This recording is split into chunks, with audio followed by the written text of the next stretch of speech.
तालाब निर्माण करते वक्त आपको किन किन चीज़ों के ऊपर ध्यान रखना चाहिए, तालाब का शेप क्या होना चाहिए, या फिर तालाब का साइज़ क्या होना चाहिए, या फिर तालाब का जो गहराई है वो कितना होना चाहिए।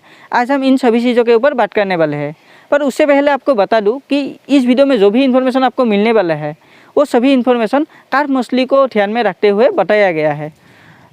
तो वीडियो बहुत ज़्यादा इन्फॉर्मेटिव होने वाला है, तो वीडियो आखिर तक जरूर देखिएगा। Number 1, environment. तालाब बनाते वक्त आपको ध्यान रखना चाहिए कि आप जिस एरिया में तालाब बना रहे हैं क्या उस एरिया का जो एनवायरनमेंट है वो मछली पालन के लिए सूटेबल है या नहीं है। अगर उस एरिया का एनवायरनमेंट सूटेबल नहीं है मछली के लिए तो आपको उस एरिया में तालाब नहीं बनाना है। मतलब आपको ऐसा एनवायरनमेंट में ही तालाब बनाना है, ऐसा एरिया में तालाब बनाना है जिसका एनवायरनमेंट मछली पालन के लिए सूटेबल हो। Number 2, soil structure.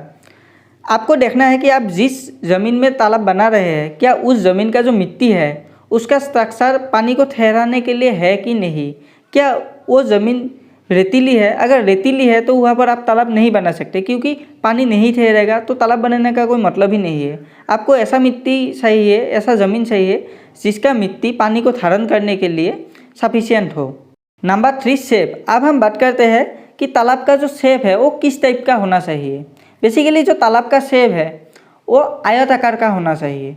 आयताकार का शेप होने से क्या होता है, जो कार्प मछली है वो उसको मतलब मूवमेंट करने में सबसे ज़्यादा सहूलियत मिलता है, जिसकी वजह से वो अच्छी तरीके से मूवमेंट कर सकता है और उसका जो ग्रोथ है वो बहुत अच्छा खासा होता है। इसीलिए आप जब भी तालाब बनाएं तो उसका जो शेप है वो आयताकार रखें। Number 4, size. मछली वालों इस बात को लेकर बहुत ज़्यादा कन्फ्यूज होते हैं कि तालाब का साइज़ क्या होना चाहिए। बहुत सारे मछली वालों समझते हैं कि जो तालाब है वो जितना बड़ा है उतना ही अच्छा है, पर अगर आप कार्प मछली का पालन कर रहे हैं तो तालाब का जो आइडियल साइज़ है, जो साइज़ तालाब का होना चाहिए वो है आधा एकड़ का, मतलब 20,000 स्क्वायर फीट का। अगर हम तालाब का जो दीग है या फिर उसका जो सराय है, उसका जो लंबाई है, उसके हिसाब से अगर हम बताते हैं तो तालाब का जो लंबाई है वो होना चाहिए 250 फीट का, और जो चौड़ाई है तालाब का वो होना चाहिए 80 फीट का। ऐसे अगर आप तालाब बनाते हैं तो वो कार्प मछली पालन के लिए आपके लिए बहुत ही ज़्यादा उपयोगी होता है। अब हम बात करते हैं कि तालाब का गहराई क्या होना चाहिए। देखिए, जियोग्राफिकल लोकेशन के हिसाब से और जो एनवायरनमेंट है उसके हिसाब से अलग अलग जगह में जो तालाब का गहराई है वो अलग अलग होना चाहिए, क्योंकि मेनली तालाब का गहराई इसी के ऊपर डिपेंड करते हैं कि आपके तालाब में आपको पूरे साल 6 फीट पानी मेंटेन करके रखना है।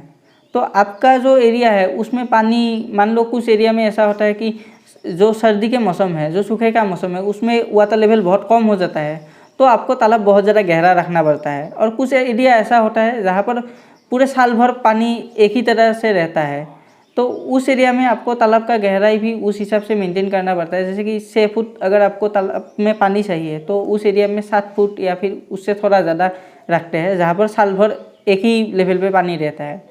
लास्ट में एक बोनस पॉइंट, जब आप तालाब बना रहे हैं तो तालाब का जो किनारा है उसे ऐसे पिरामिड आकार से बनाइए, मतलब उसका जो नीचे का एरिया है उसमें थोड़ा वेज ज़्यादा रहे, ताकि पानी का जो प्रेशर है, पानी का प्रेशर सबसे ज़्यादा नीचे रहता है, तो नीचे का जो पानी का प्रेशर है वो ये जो किनारा है वो झेल सके।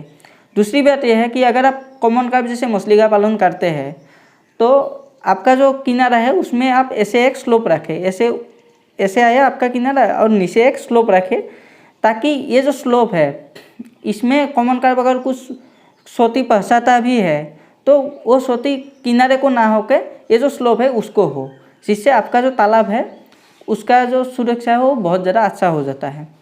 तो आज के लिए बस इतना ही। आई होप इस वीडियो से आपको एक तालाब बनाने के लिए क्या क्या चाहिए, कि किन किन चीज़ों के ऊपर ध्यान रखना चाहिए, इन सभी बातों के ऊपर एक अच्छा खासा नॉलेज हो गया है और आप अच्छा एक तालाब बना सकते हैं। तो आज के लिए बस इतना ही। अगर आपको ये वीडियो अच्छा लगे तो वीडियो को लाइक ज़रूर कीजिएगा। वीडियो के बारे में कुछ भी बोलना है, कुछ भी पूछना है तो कमेंट में ज़रूर लिखिएगा, और मेरा ये जो चैनल है अंश बुक, इसे सब्सक्राइब करके ज़रूर रखिएगा। आज के लिए बस इतना ही। धन्यवाद।